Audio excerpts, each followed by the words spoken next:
Welcome to the Ruffled Daisy. Today I'm going to show you how to make an adorable button Christmas tree. This is a project that is going to come together really quick, and you can use up some of the old buttons that you may have laying around in an old tin somewhere, because I know we all have them.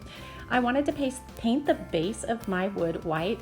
These are in my shop as a set of 3, so you could grab these little Christmas trees from my shop and make 3 different sizes, and these would look absolutely stunning. You're going to see at the end where I layered 2 of them. So right now we are just hot gluing our buttons on. We're trying to figure out a good way to do it. There is really no rhyme or reason to putting these on. It's just kind of have fun and do it. Layer them. You're going to have a few layers in here. You're going to see some on top of each other.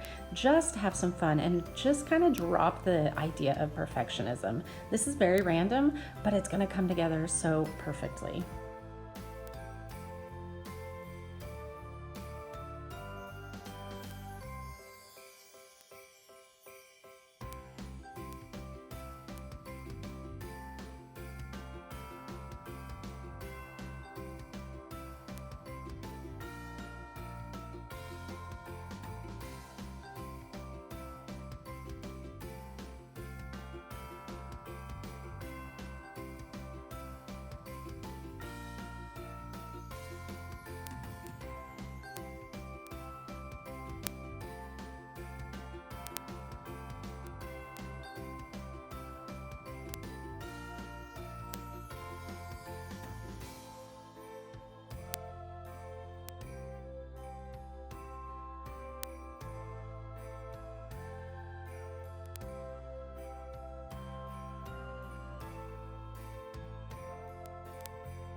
This is the point of the process where I really thought we were done with the tree, but I wanted to add a little bit more character to it. So I have this pom-pom ribbon that I actually got from Dollar Tree, and we put it around the side of the tree to give it just a little bit more of a whimsical look, because that's what I absolutely love. You can keep this very classic as well.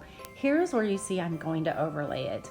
It was not my original intention, but when I laid it across this larger tree, I thought it was just perfect and needed to be layered. So I painted my bottom layer in a teal color, and I'm doing my signature technique here, which makes every piece over the top amazing in my mind. And now we are simply gluing the button tree onto the big tree.